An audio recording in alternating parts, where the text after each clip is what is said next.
अस्सलामुअलैकुम फ्रेंड्स, कैसे हो सब। मैं हूं आपका होस्ट इरफान अली और आप देख रहे हैं मेरा YouTube channel VFD repairing lab.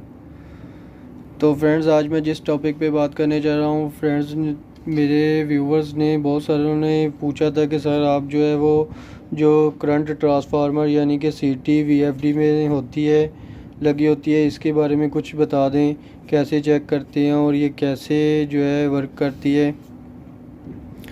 तो इससे पहले फ्रेंड्स, अभी तक आप अगर मेरे चैनल पर न्यू हैं तो मेरे चैनल को सबसे पहले सब्सक्राइब करें, बेल आइकन को प्रेस करें ताकि कोई भी नई वीडियो अपडेट करूं तो उसका नोटिफिकेशन आपको मिल सके और आप देख सकें।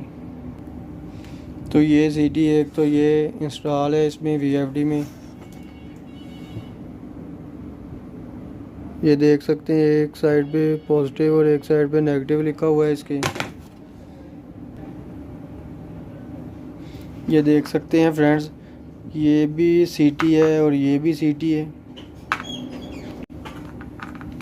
ये भी CT।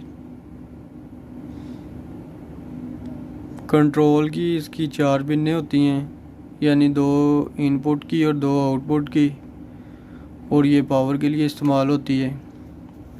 CT का मतलब है करंट ट्रांसफार्मर और इसका काम ये है कि आपकी जो है करंट की प्रोटेक्शन है ये। तो फ्रेंड्स, ये होते हैं CT के कनेक्शन, ये पावर के लिए इस्तेमाल होती है।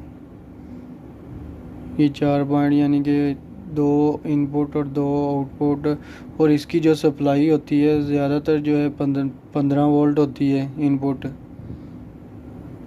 तो ये प्रोटेक्शन का काम करती है।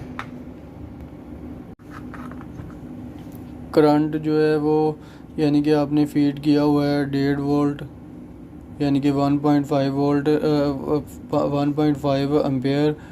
तो ये जब आपका 1.5 से ऊपर जाएगा तो ये आपका VFD जो है वो ट्रिप कर जाएगा, यानी कि ओवरलोड का फॉल्ट दे जाएगा। तो इसको जो चेक किसी तरह ही आप कर सकते हैं कि पॉजिटिव और नेगेटिव पे जो है आपने मल्टीमीटर को रख लेना है, पॉजिटिव को और नेगेटिव से तीनों पिनों को चेक कर लेना है। डायोड की वैल्यू आनी चाहिए। तो इस तरह जो है आप अपनी CT को चेक कर सकते हैं और ये इस तरह काम करती है। तो फ्रेंड्स, अगर तो आपको मेरी वीडियो पसंद आई है तो मेरे चैनल को लाजमी सब्सक्राइब करें, बेल आइकन को लाजमी प्रेस करें ताकि कोई भी नई वीडियो अपडेट करूँ तो उसका नोटिफिकेशन आपको मिल सके और आप देख सकें। अल्लाह हाफिज़।